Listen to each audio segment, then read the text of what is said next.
this year in Australia has been the Mitsubishi Mirage Cup. One of the front runners in that has been Warren Luff, our own Ian Luff's son. Ian Luff, of course, is our behind-the-wheel road tester on Speed Week, and this week he takes a look at Warren Luff's leading Mitsubishi Mirage Cup car to find out what makes it tick. Hi, I'm Ian Luff and welcome to another segment of Behind the Wheel. There are many categories in motor racing, and there is a brand new series kicking off here in Australia known as the Mitsubishi Mirage Series. The cars are all identical spec, built in the Ralliart factory in Japan. It promises very exciting racing. I'm with the brainchild of the Mitsubishi One Make Series, Mr. Bill O'Gorman. Now, Bill, an ex-race driver yourself, you've virtually done everything in motor cars. What's your motivation for this Mitsubishi One Make Series? Basically for fun, also to make sure that the drivers are all equal. The cars are equal, so it's up to the driver to show his ability and not his wallet. So I guess you could say cubic talent and not cubic money. Absolutely, and that's what it's supposed to be. And I think this is a great series and what we're trying to do is keep the cost down. It's the same for everybody in the series, and it's a good stepping stone for young drivers, young and old, to be honest. With every race series, there has to be, I suppose, the eligibility person. Now, Mal Rose, I suppose, Group A driver, production car champion, you've driven everything. Now, you're the man responsible for the legalities of these cars. Now, you've driven every motor car here. What are they like? Well, basically, when I first got in one, I was pleasantly surprised at the pace. I mean, front-wheel drive, it actually goes around Oran Park faster than my old production car days, so I'm pretty excited. And yes, I have got them within 0.2 of a second. I've had the opportunity to drive every car. That's my role. My job is to set them up, make sure they're equal, so the competitors, it's their game then. I'm with David Crossman, the dealer principal of Penrith Mitsubishi. Now, David, you've got involved in the series. There must be enormous opportunities for you. Yes, we feel that's the case. It's a good product, the Mitsubishi Mirage, and this one series race I'm sure is going to be very successful. Now, you've gone and done a little bit of trickery here. You've gone under my guard and you've grabbed number one son to put him in the seat. What's the motivation behind that? Got to keep you in the dark a bit, Ian. We've just decided we wanted the car up the front and the man to do the job's your son. I'm sure Warren will do a great job. Hi, I'm Warren Luff, driver of Car 50 here, the Take Speed Off the Roads campaign, Penrith Mitsubishi Mirage. Having a look at our little Mirages here, if we start at the front of the car, under the engine here we've got a rather different sort of engine unit. It's not the one that we get sort of in our road version over here. It's the 1600cc Myvac engine straight out of Japan. This engine's putting out around about 130 kilowatts versus a 65 for the standard road-going version here in Australia. Also, it's got a full set of Ralliart extractors and also a nice big Ralliart strut brace there, joining the front shock absorbers together. As we come along the vehicle, you'll notice inside that the brakes have had a sort of substantial working over, again courtesy of Ralliart. It's an off-the-shelf Ralliart component designed for getting these cars stopping from 200 plus kilometres an hour. Moving through the vehicle, we've got all the necessary safety equipment in the car.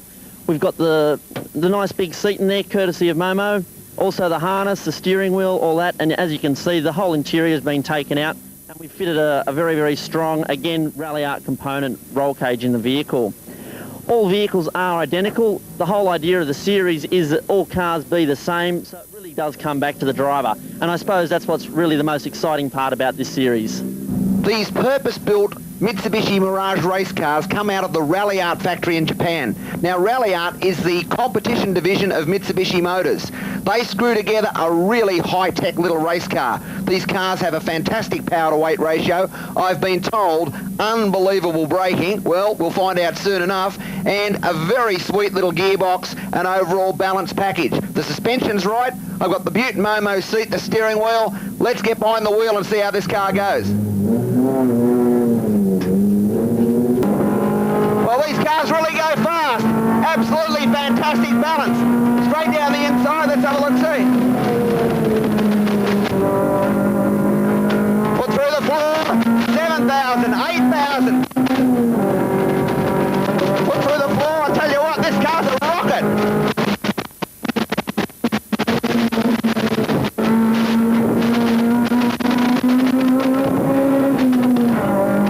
Wow, what a machine.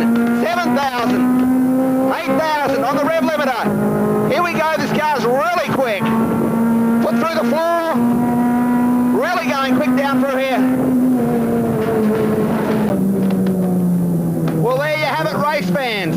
The Mitsubishi Mirage One Make Series. We are talking about incredibly fast motor cars. I'll look forward to seeing you next time when I get behind the wheel. Well, it certainly is grand final fever here at Oran Park Raceway. This time it's the final round of the lease plan Mitsubishi Mirage Series. And John Thompson joins me in commentary. Warren Luff on the front row, but he didn't get pole. It was a great battle for pole position indeed, Nathan, with just 2 tenths separating himself and Mohan Pereira, who grabbed pole in the dying moments of qualifying.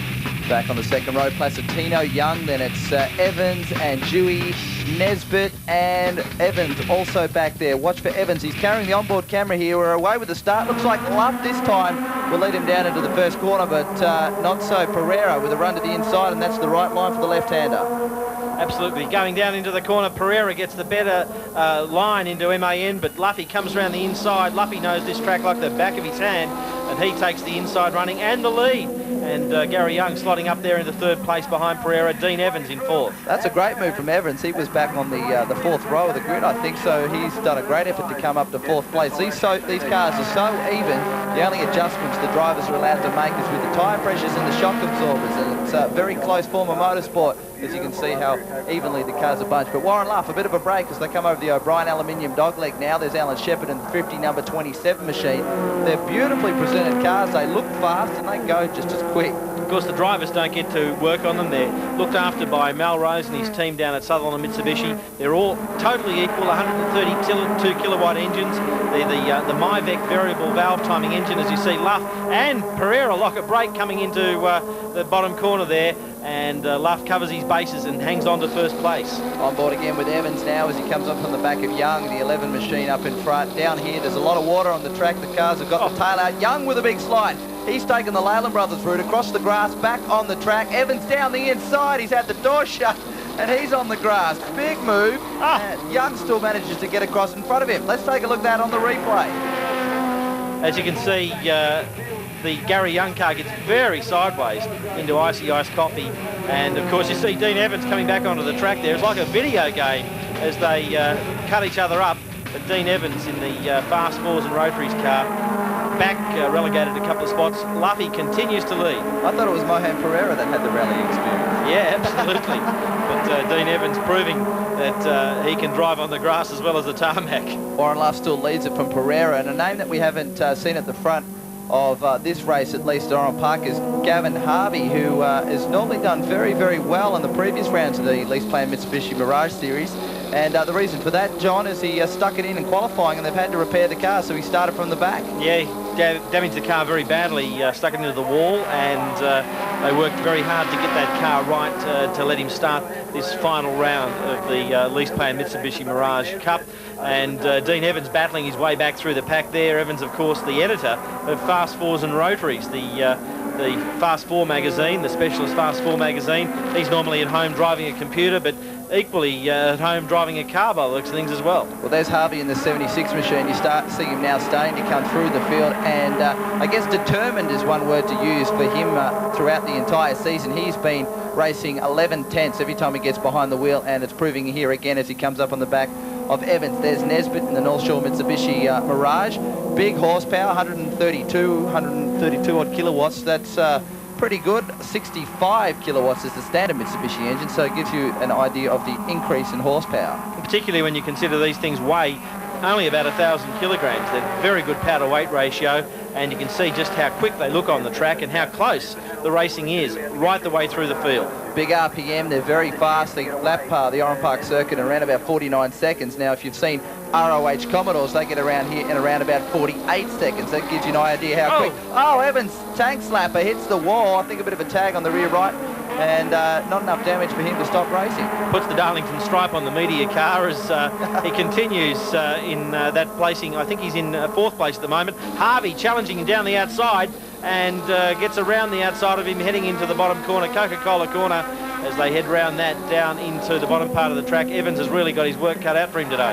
Evans' car now is starting to make a bit of a vibrating sound when it goes through left-handers. I don't know whether that's got anything to do with the fact that he's hit the wall, but it's definitely got an unusual noise through left-handers. And Oran Park, well, if you've been here before, it's pretty much nothing but left-handers, so let's hope it's nothing that's going to cause him any dramas and make him stop. Yeah, I think he's damaged the right rear guard there with that clipping the wall coming out of Momo Recaro last time round, and that's causing that noise as he goes round left-handers as the car leans over and the panel rubs the tyre.